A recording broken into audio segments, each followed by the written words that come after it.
Bonjour, chers amis. J'espère que d'hier à aujourd'hui, tout s'est bien passé et que déjà les premiers moments d'études sont des moments prometteurs et vous vous mettez déjà psychologiquement, je vais dire, vous apprêtez déjà votre esprit pour que la suite se déroule correctement. Donc cela dit, nous sommes à notre deuxième séance aujourd'hui et notre cours, bien entendu, c'est le cours de méthodologie et technique d'expression. Je rappelle que je suis Bioin Guesson et je suis donc le chargé de cours. Voilà, on a eu à se présenter suffisamment hier pour ne pas dire que j'ai eu à me présenter à vous. Hein, j'espère donc vous retrouver incessamment pour que je puisse voir avec qui je parle. Alors, le cours dont vous a été présenté hier et aujourd'hui, nous passons donc à la phase d'exécution de ce cours. Et comme cela a été indiqué, c'est un cours qui a trois volets. Nous allons développer des thèmes méthodologiques, nous allons développer des thèmes linguistiques et nous allons développer un thème en relation avec la communication administrative. Selon le plan de cours que nous avons suffisamment commenté lors donc, de notre dernière séance, nous commençons bien entendu par les thèmes méthodologiques. Alors, ces thèmes méthodologiques vont avoir trois grandes articulations comme cela a été également présenté lors de notre dernière séance. Bien entendu, vous voyez là l'introduction générale. L'introduction, c'est la présentation du cours que nous avons fait quand on s'est parlé dernièrement. Et donc, après donc, cette introduction, vous avez la première partie des thèmes méthodologiques qui va nous parler du métier d'étudiant. La deuxième partie des thèmes méthodologiques va insister sur la recherche et la rédaction des travaux.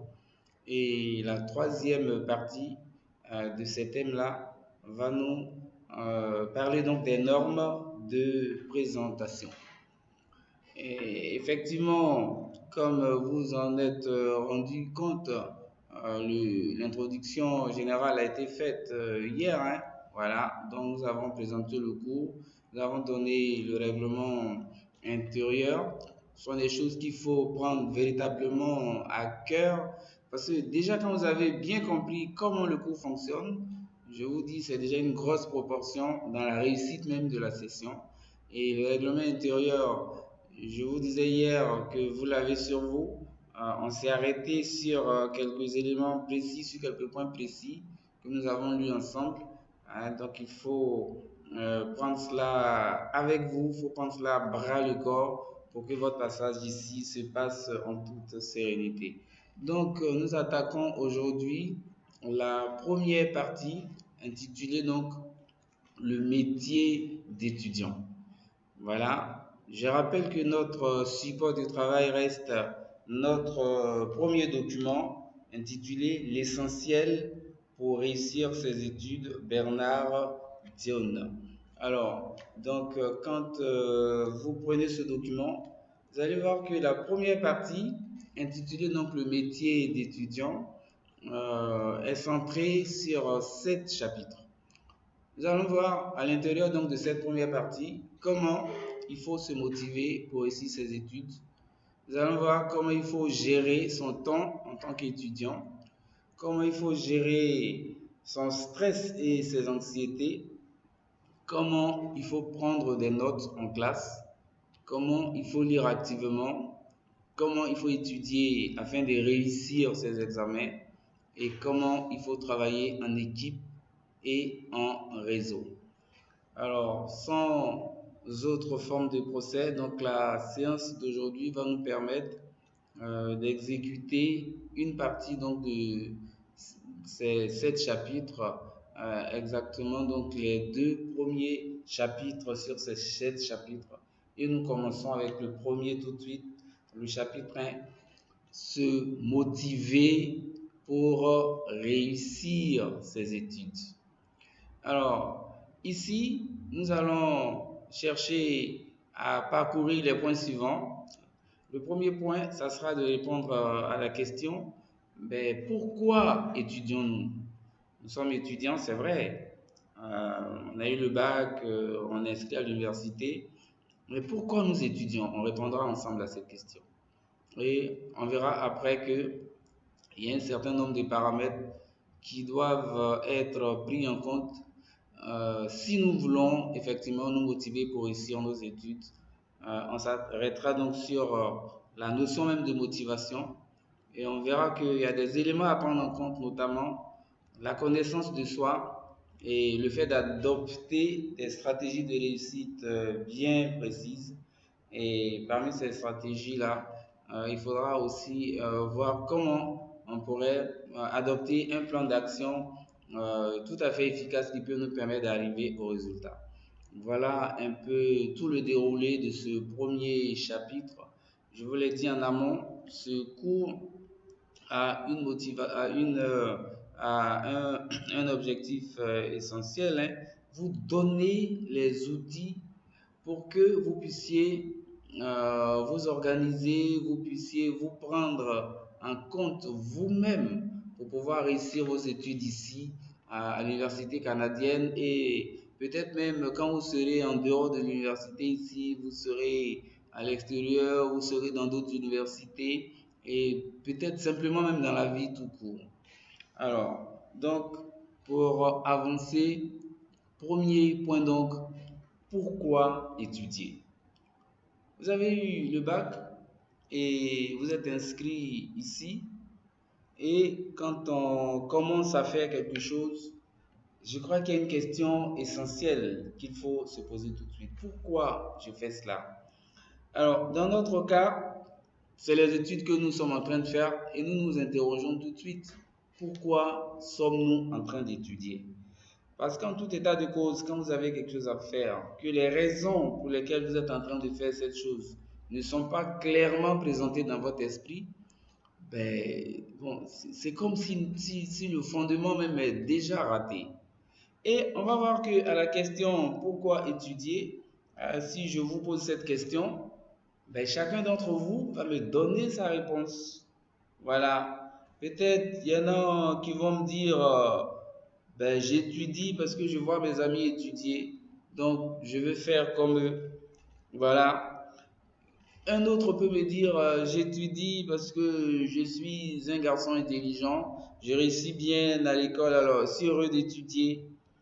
D'accord? Peut-être un autre encore va me dire j'étudie parce que ben, mon père a étudié, il a un bon travail, je vais étudier et puis avoir un bon emploi et qui va déboucher sur un bon salaire. Elle te sera.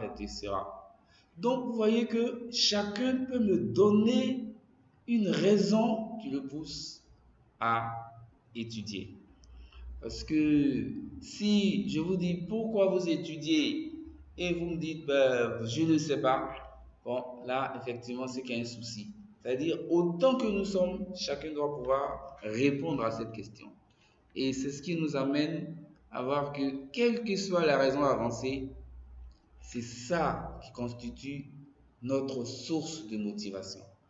La raison qu'on avance, c'est cette raison-là qui nous pousse à étudier. C'est un peu comme la force qui fait qu'on se réveille chaque matin et qu'on vient à l'école.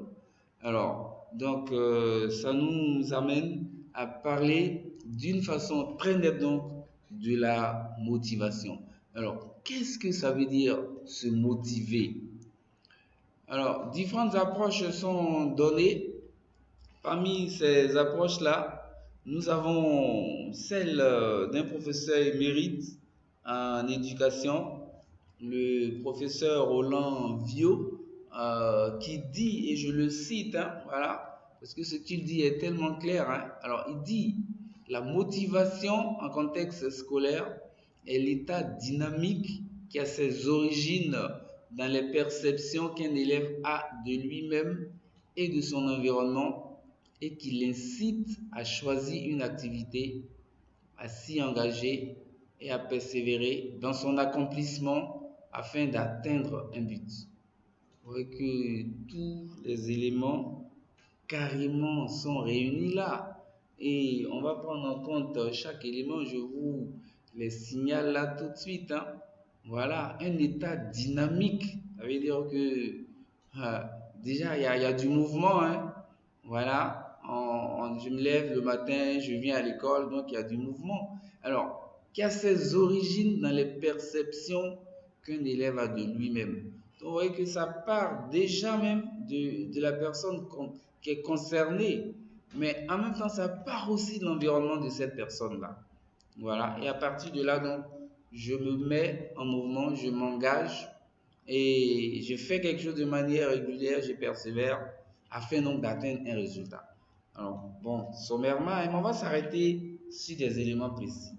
Alors, donc, quand on regarde cela, on voit dans ce qu'il dit que la motivation, c'est d'abord la perception qu'on a de nous-mêmes. Et effectivement, cette perception repose sur trois éléments. Il y a trois types de perception en fait. Premièrement, la perception de la valeur de l'activité. Alors, qu'est-ce que qu'est-ce que je veux qu'est-ce que je veux faire? Qu'est-ce que je veux faire? Vous comprenez? Quel est le regard que j'ai sur ce que je veux faire? Vous voyez un peu? Vous voyez que c'est le jeu qui est en action là. Qu'est-ce que je veux faire? Quel est l'intérêt que ce que je veux faire représente pour moi? D'accord? Voilà. Donc, effectivement, quand nous regardons ça tout de suite, donc il y a moi déjà à l'intérieur, là, ce que l'activité représente pour moi. Mais tout à l'heure, nous avons vu aussi que, à partir de ce que Roland Dio nous a dit, qu'il y a la personne concernée, mais il y a également son environnement.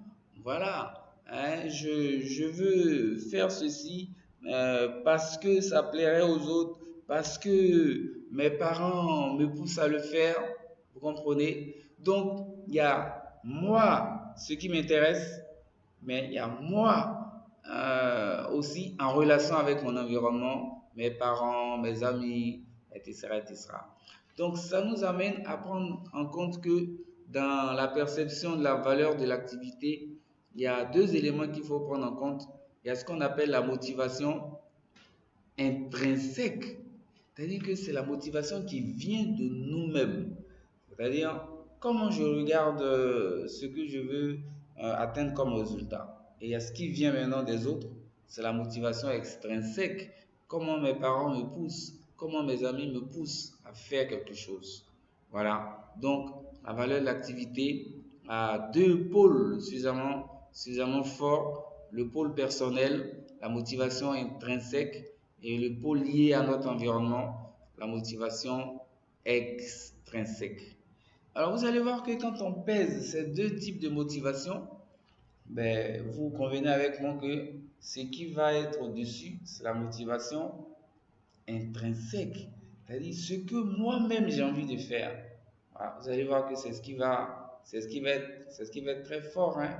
Voilà, et nous avons tout plein d'éléments autour de nous qui le montrent, hein. Voilà, quand on vient nous imposer quelque chose, on peut peut-être dire oui, mais comment on va faire cette chose-là? Alors que quand c'est nous-mêmes qui prenons la décision de le faire, vous allez voir que la disposition d'esprit nous amène déjà à être un peu plus actifs. C'est pour ça ici, il faut faire attention. Il y aura des moments où on peut nous imposer des choses. Mais peut-être que ceux qui nous imposent ces choses-là ont plus d'expérience que nous, savent ce qui est bon pour nous. Et au regard des expériences que ces personnes ont déjà vécues, quand elles nous donnent des conseils, quand elles nous donnent des orientations, ben, il faut disposer également notre esprit à accepter cela. Parce que tant que votre esprit n'a pas accepté cela, vous ne pouvez rien faire du tout. Donc, Premier élément, donc la perception de la valeur de l'activité qui repose sur moi-même ou sur ce qu'on me demande de faire. Dans un cas comme dans l'autre, il faut disposer son esprit pour que je puisse faire les choses sereinement. Trois types de perception. Deuxième type de perception, la perception de sa compétence à réussir ses études. Alors, je crois que ça c'est très fort. Ce qui peut me motiver, c'est que moi-même je me regarde et je dis, mais attends, mais je peux réussir mes études. Je suis compétent, j'ai les aptitudes pour pouvoir, pour pouvoir réussir mes études d'une manière plus générale. Et là, souvent pour arriver à ce résultat, je regarde peut-être mon environnement. Regardez, si vous prenez l'université canadienne où on vient de vous inscrire, vous regardez, vous voyez que vous n'êtes pas la première promotion entrée ici. Voilà, quand vous allez dans le hall, vous voyez des promotions qui sont là, qui sont passées avant vous. Aujourd'hui, certains sont de grands cadres, de hauts cadres de l'administration, même ici en Côte d'Ivoire ou en dehors de la Côte d'Ivoire. Parce que chaque année, il y a des témoignages qui viennent pour dire, ah oui, je suis un ancien de l'université canadienne, voici le poste que j'occupe aujourd'hui. Donc quand vous regardez ça déjà, vous dites, mais attends, mais si ceux-là ont réussi, ça veut dire que moi aussi, je peux faire cela. Donc la perception de sa compétence à réussir ses études, j'ai les possibilités naturelles pour pouvoir réussir cela. Et cela peut me donner du courage, hein, et cela peut me pousser donc à me mettre en mission pour étudier et avancer. Alors, troisième type de perception, la perception de sa capacité à maîtriser les activités. Vous voyez que là, on est dans le détail là, des choses maintenant. Voilà, là, c'était les études d'une manière générale, mais c'est les activités maintenant que les études imposent. Voilà, suivre les cours, faire les exposés. Vous voyez que lors de la dernière séance, on a vu ensemble comment il faut suivre les cours. Alors, tel que c'était expliqué, est-ce que déjà j'ai les moyens naturels de pouvoir me mettre dans le schéma, hein, pour pouvoir avancer? Voilà. Alors, vous voyez que quelque part, dans le déroulé des contenus, on a dit qu'il y aura des contenus en relation avec les exposés, leur présentation. Est-ce que tel que je me connais, je peux faire tout cela? Mais justement, mais ce sont des idées sur lesquelles je réfléchis, que je passe en revue. Et quand je fais une sorte d'évaluation, j'arrive au résultat que j'ai la capacité de maîtriser les activités. Tel que je me connais, je peux, vous voyez un peu. Et puis bon, voilà les trois types de perception. La perception de la valeur de l'activité, l'intérêt qu'on accorde à l'activité, la perception de sa compétence pour réussir les études de façon générale et la perception de sa capacité à prendre en compte des activités précises que la formation va imposer. Donc la motivation, c'est ça, c'est déjà de prendre en compte ces différents types de perceptions. Alors, ce qu'il faut dire aussi, c'est que si effectivement on veut avancer et être suffisamment motivé pour avancer, un point essentiel, la connaissance de soi. Alors la connaissance de soi part déjà de ce qu'on reconnaît son efficacité personnelle. Qu'est-ce que ça veut dire? J'apprends à me connaître. Alors, vous savez, le philosophe l'a dit, hein, connais-toi toi-même. J'apprends à me connaître. Ah, c'est vrai que pour apprendre à se connaître, je me pratique chaque jour, hein. Voilà, puisque je suis moi-même, je me vois aller ici, venir là, mais est-ce que je me connais effectivement? Voilà. Mais vous savez, jusqu'à la fin, on ne se connaîtra jamais, hein, ça c'est clair. Parce que des fois, vous vous surprenez en train de faire des choses et vous dites, mais est-ce que c'est moi qui ai fait ça? Vous voyez, ce sont des choses qui arrivent. Mais quand même, à la base, il y a un petit point à faire, d'accord, pour voir quels sont vos grands repères. Et vous allez voir que aujourd'hui, le développement des différentes sciences est tel que même si je n'ai pas les moyens là naturels de me connaître tout de suite, mais je peux me connaître en m'appuyant sur les autres. Il y a des spécialistes qui sont là, des psychologues, des spécialistes de tel ou tel domaine avec des tests et tout. Ils peuvent nous amener à nous connaître.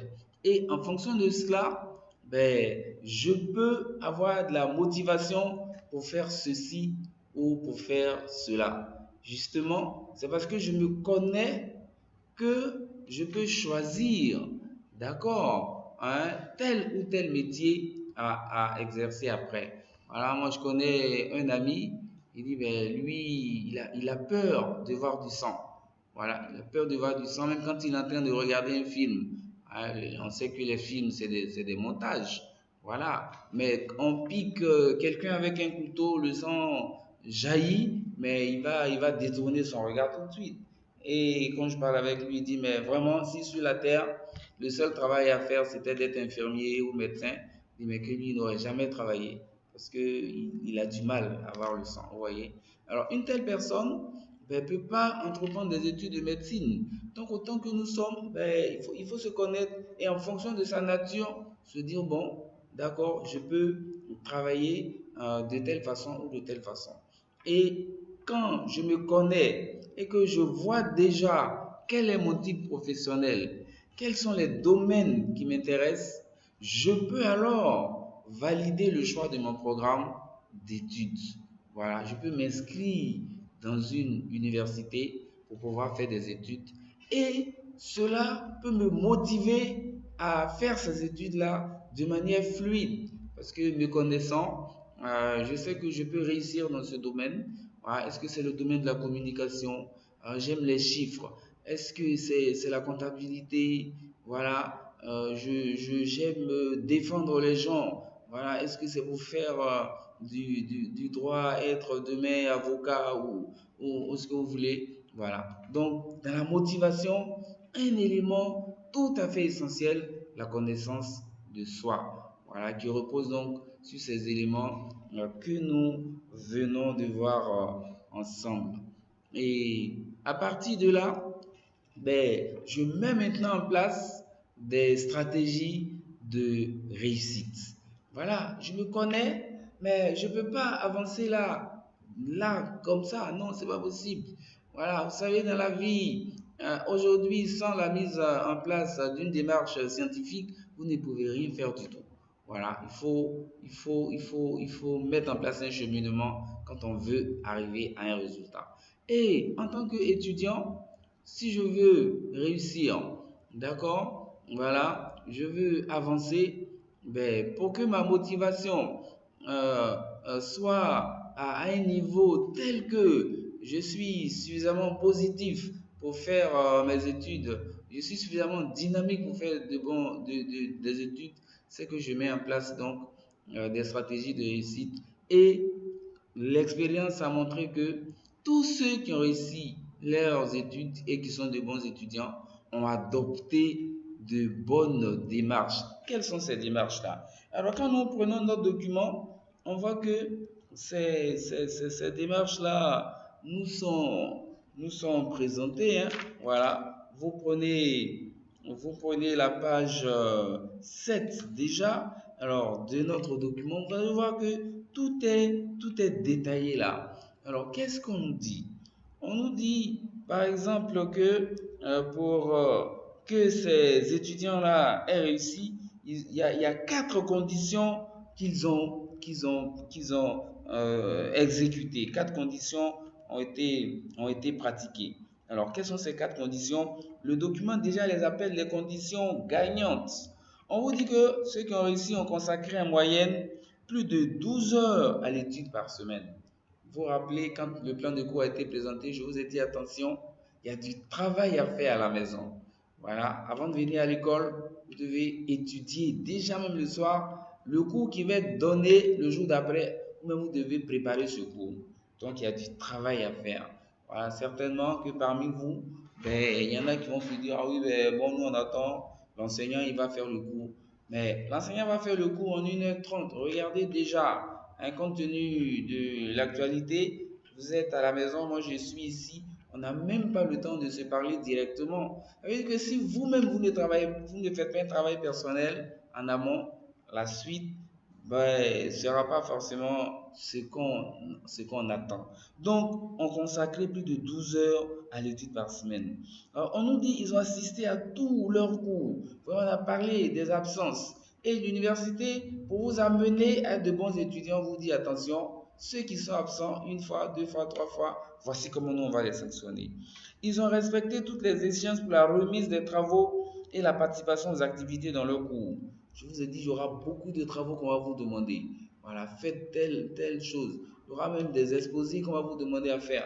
Déposez ça à tel moment. Tous ces schémas ont été respectés par les bons étudiants. Ils ont demandé de l'aide au moins une fois à un enseignant, à un collègue de classe, à un ami ou à un parent. Voilà, vous voyez que si vous êtes renfermé sur vous-même, si vous ne vous ouvrez pas, il y a peut-être des choses que vous ne savez pas et vous allez avancer avec ces choses-là. Alors que dès que j'ai un petit doute, je vais vers mon voisin, je dis, ah, le professeur a donné telle information, je n'ai pas bien compris, est-ce que vous pouvez revenir là-dessus? Et on vous dit, vous pouvez même aller voir l'enseignant en question. Vous voyez que dans le plan de cours que je vous ai donné la dernière fois, ben, j'ai dit, il y a des heures de réception.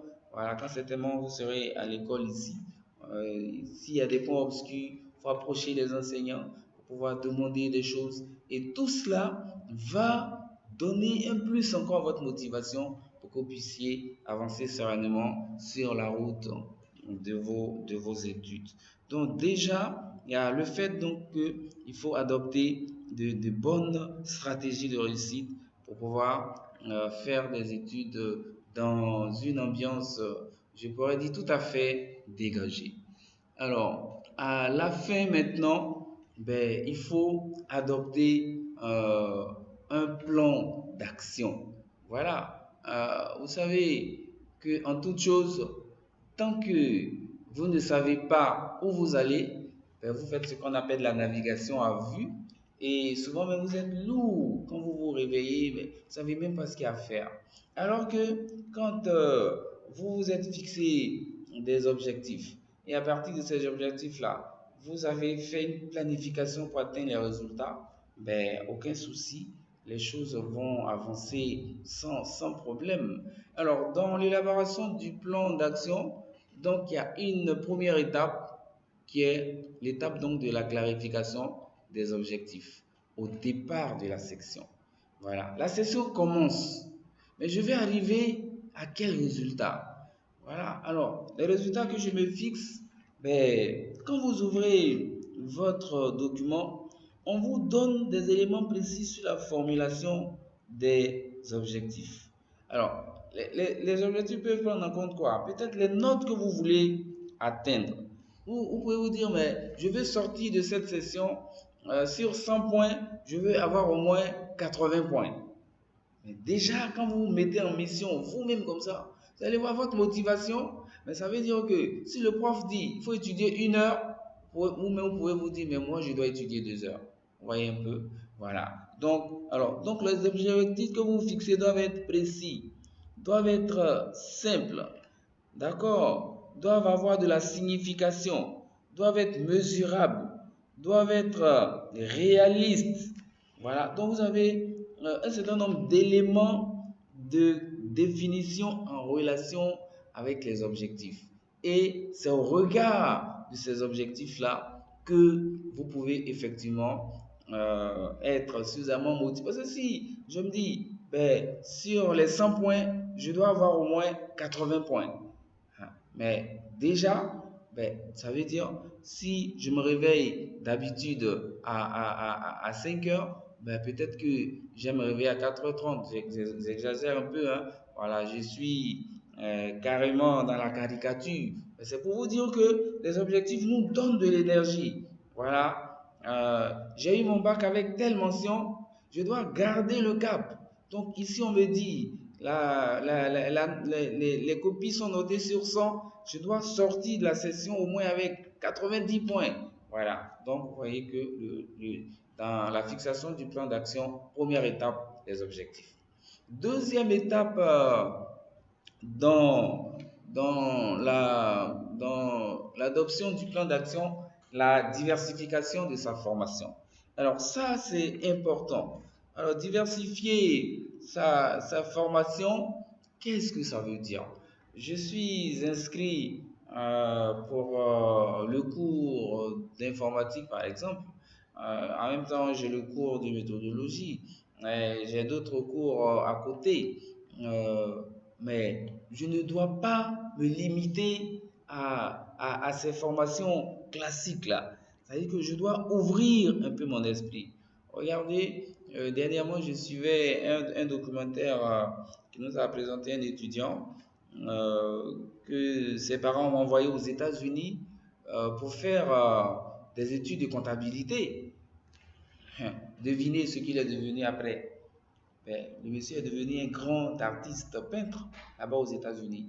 Et les études de comptabilité qu'il allait faire, il a laissé tomber ça carrément.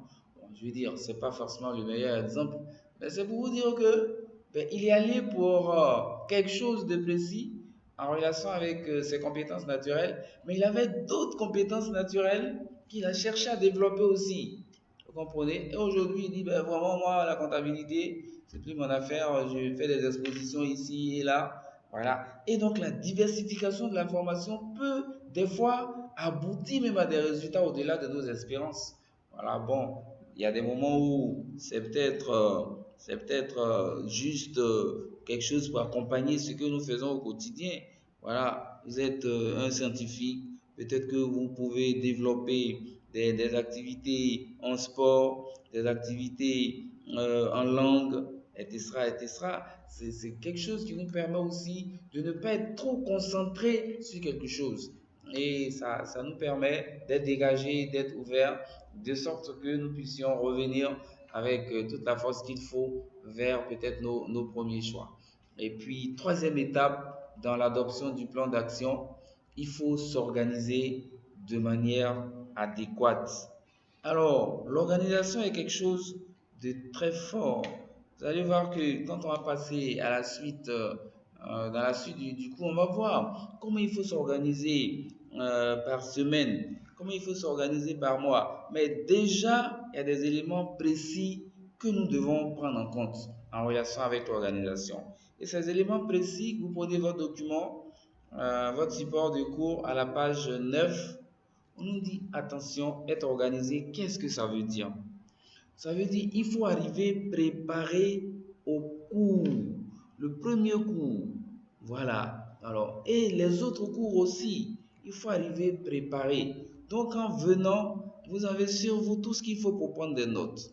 D'accord? Vous voyez tout l'environnement de l'établissement pour voir qu'est-ce qui vous attend quand vous serez là. Ça, c'est pour le premier cours. Alors, les éléments d'organisation, achetez tous vos livres. Je crois qu'ici, quand vous payez votre scolarité, ça prend en compte en même temps les documents qu'on vous remet. Mais être sûr que ces documents, vous les avez effectivement, il faut les avoir sur vous. D'accord? Alors, être organisé, c'est de trouver rapidement les noms, les numéros de téléphone au moins de deux étudiants que vous pouvez contacter au cas où vous avez une absence justifiée. Vous pouvez au moins les appeler pour dire, ah oui, mais qu'est-ce qui a été donné comme travail? Qu'est-ce qui a fait pour le prochain cours? Est-ce que vous voyez? Et puis, être organisé, c'est justement adapter votre emploi du temps habituel à votre emploi du temps de l'école. Voilà. Alors, habituellement, qu'est-ce que vous faites? Peut-être que vous avez un petit travail, vous travaillez peut-être dans l'entreprise de papa ou vous faites votre stage de ceci ou de cela quelque part, mais maintenant vous partez à l'école. Ça veut dire que l'emploi du temps doit être revu et nous parlerons d'emploi du temps dans la suite du processus. Et être organisé, ça veut dire qu'il faut déjà disposer son esprit à, à rassembler toutes les informations qu'on va vous donner. Alors, et toutes ces informations vont être consignées dans un document que nous allons présenter également, qui s'appelle le portfolio. Voilà. Donc, ça sera un document à l'intérieur duquel vous allez consigner tous les cours que vous allez faire ici, toutes les informations qui vous seront données, voilà, tous les travaux que vous allez faire, voilà, de sorte que quand vous allez sortir du cours, il y ait un support qui fait un peu le point de toute votre formation. Voilà déjà tout l'environnement de l'organisation qu'il faut prendre en compte.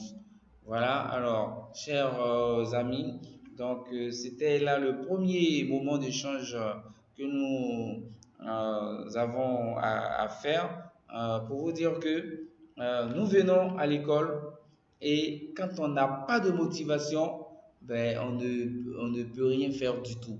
Il faut que quelque chose nous pousse. Voilà, et quand on a une vision claire de cette chose qui nous pousse, vous allez voir que cela déclenche un certain nombre de processus et la mise en œuvre de ces différents éléments-là nous amène à être toujours dynamique pour venir à l'école et suivre les cours et avancer dans la vie. Donc là, c'est le premier moment pour aujourd'hui et nous poursuivons tout de suite avec le deuxième moment parce que quand vous avez eu la motivation nécessaire, ça fait déjà un premier point dans la mise en œuvre de votre métier d'enseignant et effectivement, vous avez la motivation. Et maintenant, comment avancer?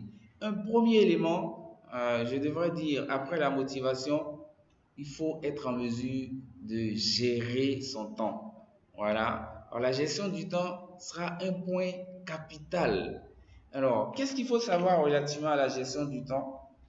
Donc, d'abord, il faut comprendre le programme d'études parce que la bonne compréhension du programme d'études vous permet de bien gérer votre temps. Il faut savoir planifier votre session. Il faut savoir planifier votre semaine. Il faut savoir planifier une journée de travail. Et ça sera un élément important déjà du travail que vous allez faire en tant qu'étudiant. Voilà, parce que on a dit, hein, cette première partie des thèmes méthodologiques, cette première partie veut nous amener à être sensibilisés au fait que être étudiant est un métier. Et qui dit métier, chaque métier a sa réglementation, a ses codes. Et c'est ce que nous sommes en train de voir. Donc, nous avons vu hein, qu'au départ, il faut être motivé. Sans motivation, vous ne pouvez rien faire du tout. Vous êtes motivé, il faut apprendre à bien gérer son temps à partir des quatre repères que nous venons de donner. Alors, qu'est-ce que cela devient dans le détail? Premièrement, comprendre le programme d'études. Alors, vous voyez que la compréhension du programme d'études part déjà même du cours que l'enseignant, du cours d'introduction, hein. Voilà, l'introduction qui a été faite au départ. Vous voyez qu'on a commenté ensemble le plan de cours qui a donné le programme, qui a donné les objectifs du cours. Voilà. Et ça, c'est pour le module. Mais au-delà, les autres cours qui entrent dans le programme de formation, voilà, que vous avez maintenant, ces autres cours vont aussi venir et vous donner des repères précis. Voilà, et c'est tout cet ensemble-là qui forme le programme d'études.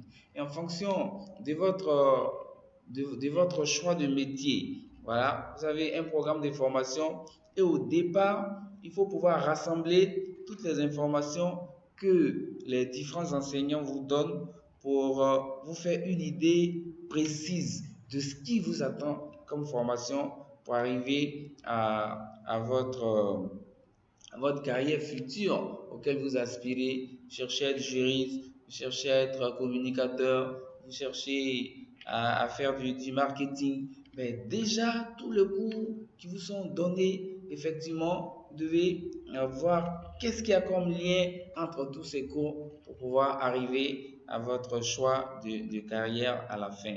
Voilà, donc c'est ça déjà. Donc, tant que vous n'avez pas une vision claire de votre programme d'études, ben, comme je l'ai dit tout à l'heure, ça fait de la navigation à vue. Vous-même, vous comprenez pas grand-chose hein, à ce qui est autour de vous. Alors que quand tout ça est fait, ben, ça vous permet également vous-même d'avoir de la considération pour chaque moment de formation que vous avez. Parce que vous savez que chaque moment de formation a sa place dans votre programme général d'études. Alors, une fois que cela est fait, il s'agit maintenant pour vous de planifier une session de formation que vous avez. Alors, vous allez voir que la planification de la session s'appuie sur un certain nombre de repères pratiques. Et le point de départ, c'est déjà le travail que vous faites à la maison vous-même. Vous avez que, vous savez que selon ce qui vous a été dit lors de la dernière séance, je l'ai même rappelé tout à l'heure, votre participation fait une grosse proportion de votre formation. Et pour une bonne participation, il y a des conditions pratiques qu'il faut mettre en place et qu'il faut exécuter. Et on vous dit, il faut être en mesure d'être installé de manière adéquate à la maison. Être installé de manière adéquate à la maison, qu'est-ce que ça veut dire? Ben, ça veut dire avoir un espace de travail à la maison. Voilà. Bon, je n'entre pas dans les détails techniques, hein, mais est-ce que à la maison, vous avez un bureau pour pouvoir travailler? Est-ce que vous avez de l'espace dans votre chambre pour pouvoir travailler? Est-ce que vous avez une salle d'études? En tout état de cause, arrangez-vous pour avoir un espace où vous pouvez vous retrouver tout seul pour pouvoir travailler. D'accord? Voilà. Et on vous a parlé de l'ordinateur. Il faut avoir votre ordinateur. Il faut donc dégager un environnement de travail pour que vous puissiez faire votre travail d'étudiant correctement à la maison déjà. D'accord? Voilà. Alors, après cela, c'est le point de départ. Il faut pouvoir tenir un agenda. Ben, qu'est-ce que l'agenda? Ben, l'agenda, ben, ça sera un document dans lequel vous consignez un certain nombre de renseignements. Voilà. Pendant le cours, le professeur peut dire, il y a tel travail à faire pour demain, il y a tel travail à faire pour dans 2 jours, dans 3 jours. C'est vrai que vous êtes tout frais, vous êtes tout jeune encore, votre mémoire peut vous permettre de retenir beaucoup de choses, mais c'est peut-être intéressant de noter aussi, parce que, vous savez, hein, on peut retenir, mais on retient cela pour combien de jours, alors que quand je note ça quelque part, ben, il n'y a aucun souci, j'ai toujours le temps de revenir là-dessus pour pouvoir prendre en compte ce qui m'a été donné comme information. Alors aujourd'hui, avec le développement des NTIC, l'agenda peut être un agenda ordinaire, un document physique, mais l'agenda peut être aussi un document électronique, hein. Voilà. À l'intérieur de votre téléphone, à l'intérieur de votre ordinateur, vous avez des options pour pouvoir consigner des informations. Voilà, des options même qui peuvent vous faire des rappels. Voilà, pour dire, oui, mais il y a tel travail à faire maintenant. Et puis bon, il y a une petite vibration, vous regardez, ah oui, il y a tel travail qui a été donné. Donc déjà, tenir un agenda. Alors, vous tenez votre agenda, d'accord? Et en même temps que vous tenez l'agenda, quelque chose d'important à faire aussi, il faut être en mesure de planifier votre semaine de travail. Je crois que ça, c'est très fort. La planification de la semaine de travail, tout à l'heure, je l'ai dit. Avant d'arriver ici, peut-être que vous aviez quelque chose à faire d'autre, mais les cours vont commencer. Pendant que les cours commencent, ben, peut-être que je faisais du sport chaque jeudi après-midi, mais le jeudi après-midi maintenant, j'ai cours. Donc ça veut dire que il y a des choses à mettre en place tout de suite. Alors comment planifier sa semaine de travail? Cela va partir déjà de l'observation de votre emploi du temps pendant une semaine. Voilà, matin, soir. Regardez, je vous ai dit, hein, à partir du plan de cours, le lundi, dès que le cours est fini, vous allez voir, hein, je l'ai pas dit, je l'ai dit, mais j'insiste là-dessus. Et quand vous serez là, certainement en présentiel, les choses seront plus nettes. Quand le cours finit, c'est-à-dire l'enseignant finit le moment d'échange avec vous, ce que je suis en train de faire là maintenant de façon unilatérale avec vous, où je parle. Mais dès que cela finit, on va vous mettre au travail. Donc, on va vous donner des exercices à faire, des travaux pratiques à faire, des questions sur le cours, des cas pratiques à résoudre. Et quand vous finissez cela, ben, normalement, après le moment de travail prochain, c'est déjà de préparer le cours de la semaine du jour d'après. Vous comprenez? Voilà. Donc, vous voyez que déjà le premier jour, par rapport à vos habitudes, ça ne sera pas évident du tout. Voilà. Et je vous ai dit que quand vous serez là en présentiel, quand vous revenez même le deuxième jour, avant même le démarrage du cours, je peux vérifier si vous avez lu le cours que nous allons faire maintenant à partir de votre document support. Vous voyez, donc ce sont des moments de grosse perturbation. J'observe ça sur une semaine, voilà, pour voir quelles sont les choses nouvelles que je suis contraint de faire maintenant, quelles sont mes nouvelles obligations et comment cela peut agir sur mon emploi du temps. Vous voyez, donc déjà, c'est au regard de cela que je peux effectivement faire des modifications, hein, de mon emploi du temps que j'ai l'habitude d'exécuter à partir donc d'une analyse. Il dit, ah, ok, ben, si habituellement je me réveillais à 6 heures, maintenant ça va pas être possible. Peut-être qu'il faut que je me réveille à 5h30. Voilà. Avant, j'étais obligé de regarder telle série privilégiée. Ah, il faut que je déplace l'heure là maintenant de la télévision. Vous voyez un peu, donc il y a une analyse à faire pour pouvoir opérer les changements. Donc, la planification de la semaine s'appuie sur ces deux éléments-là. On observe son emploi du temps pendant une semaine et on analyse ce qu'on a pratiqué, ce qui nous amène à opérer les changements qui s'imposent. Alors, autre chose également, la planification de la journée de travail. Alors, la planification de la journée du travail.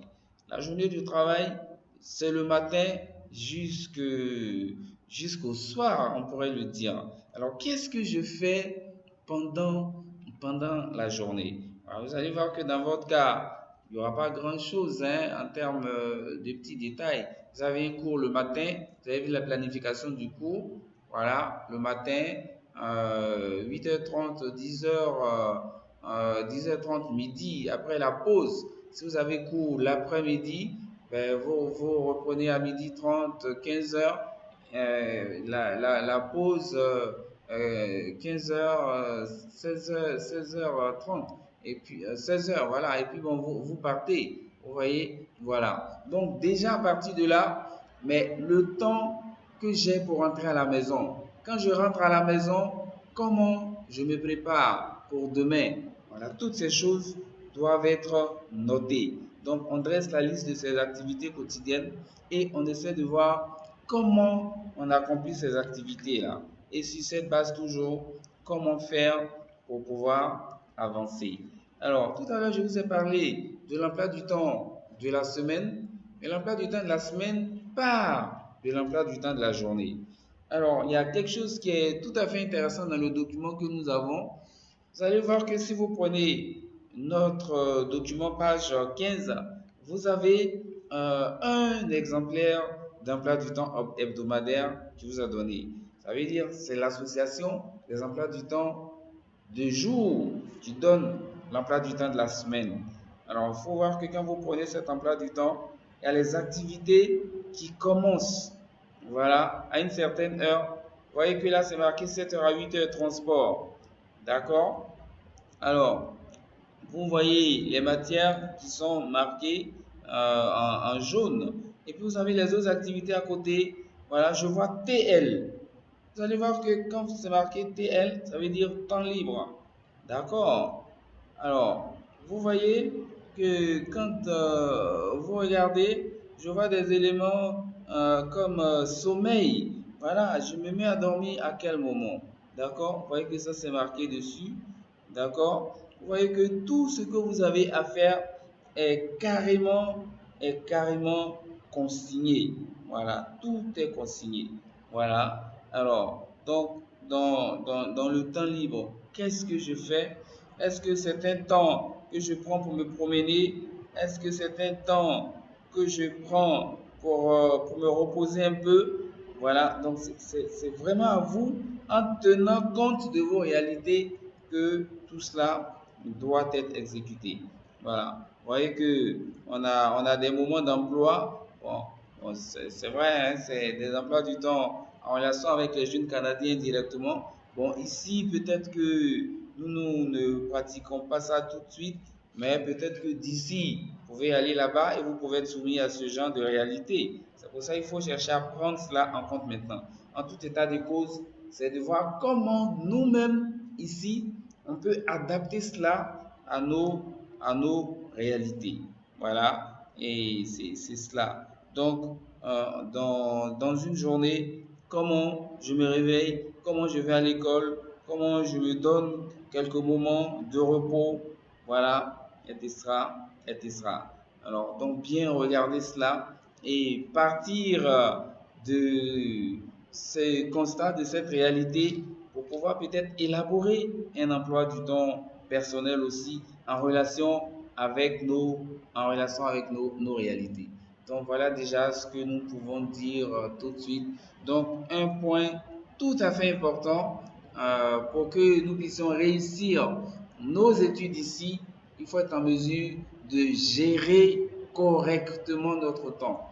Voilà. Et la gestion du temps, on vient de le voir, ça part déjà de notre compréhension du programme.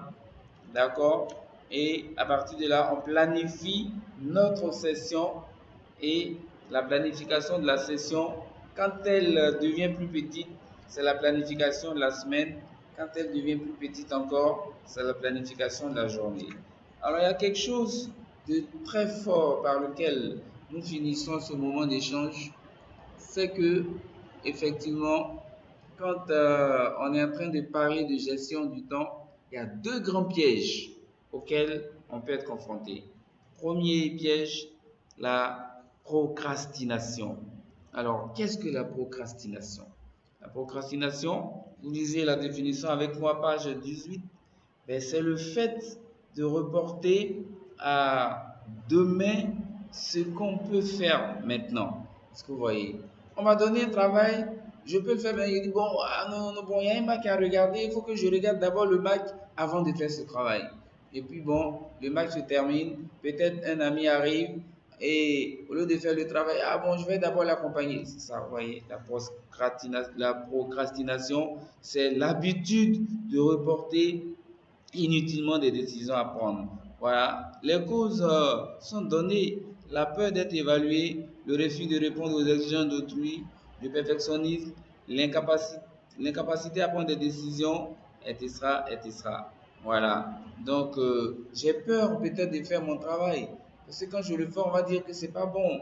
Voilà, voyez un peu, et je reporte, et effectivement, je ne peux pas arriver au résultat escompté. Donc, vous avez quelque chose à faire, il faut foncer, il faut faire ça tout de suite. L'enseignant, quand il va voir votre production, il est là pour vous accompagner, il est là pour vous aider. Il va vous dire, ah non, ce que vous avez fait n'est pas bon, vous auriez pu faire ceci, et bon, ça s'arrête là. Donc, premier piège à éviter, ne pas remettre à demain ce qu'on peut faire maintenant. Et deuxième piège en relation avec la gestion du temps, le fait d'être perfectionniste. Alors, ça veut dire quoi être perfectionniste? Être perfectionniste, ça veut dire que dans ce que je fais, il ne doit pas y avoir d'erreur du tout. Bon, là, je peux vous dire hein, que autant que nous sommes, vous ne pouvez jamais faire quelque chose et puis on va vous dire, il n'y a pas d'erreur dedans, ce n'est pas possible. Donc, quand j'ai quelque chose à faire, on m'a donné un temps, ben, je dois rester dans le temps pour faire cela. Et si il y a des corrections à porter, on va toujours porter ces corrections-là. Donc, éviter d'être perfectionniste. Se dire que c'est avec les erreurs qu'on apprend. Voilà, donc il ne faut pas se fixer des objectifs trop hauts qu'on ne peut pas atteindre. Voilà, hein, et je crois que si ces éléments sont remplis, ben, vous pouvez toujours être dans le temps pour pouvoir faire les tâches qui vous sont confiées. Vous pouvez ainsi avancer de manière sereine. Voilà donc, chers amis, c'est sur quoi nous devions échanger au cours de cette deuxième séance. Il était question de parler donc de motivation et la motivation, une fois qu'elle est installée, pour pouvoir réussir nos études ici, bien prendre en compte le temps, parce que le temps, comme on le dit, c'est de l'argent. Et ici encore, c'est beaucoup plus fort parce que c'est un temps bien géré qui vous permet de faire vos études avec le maximum d'efficacité. Et nous allons nous retrouver pour la prochaine séance certainement très bientôt. Merci et bonne suite de journée.